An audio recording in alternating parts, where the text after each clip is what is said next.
we would also perhaps board that vessel and perhaps take into custody for some period of time those sailors. But I want to first talk about the Revolutionary Guard and the optics of the images that we're seeing here.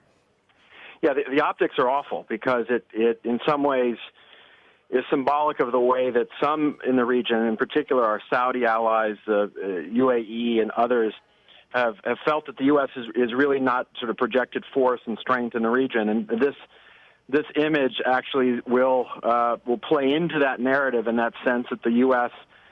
In some ways is getting pushed around and is kowtowing a bit to the Iranians. And I think part of this is the dynamic, as you indicate, Vlad, of what's happening within Iran. There are hardliners and, frankly, elements of the regime. We have to keep in mind, we talk about the spectrum within the regime. The regime is all hardline and revolutionary. The Revolutionary Guard and the Quds Force are the implements of that regime. And so many elements of that establishment are not happy with the nuclear agreement, aren't happy with rapprochement with the U.S., and certainly have appeared to be emboldened a bit in recent months to be more provocative and to be more aggressive. And so the images here may be a way for them to send a message to the U.S. as well as internally that they're going to continue to exert their force and capabilities and certainly aren't going to be limited by any nuclear agreement. And so that's a challenge for the U.S. and the administration, which certainly wants to see this agreement succeed and wants there to be a new phase in the relationship with Iran.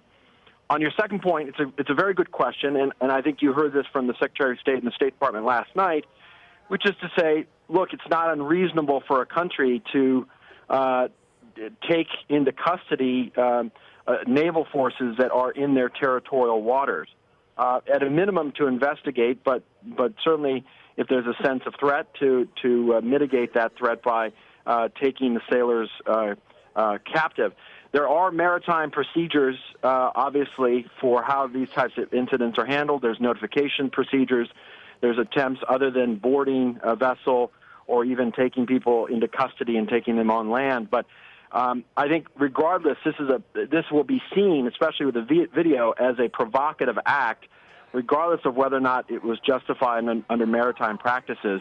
And in the context of what's happening with the nuclear deal, will be seen by some, in particular in the region, as the U.S. losing its strength and its ability to exert pressure against Iran. And Juan, just quickly, explain for us what the U.S. The boats were doing in that region. And as I understand it, it's pretty easy to accidentally move into Iranian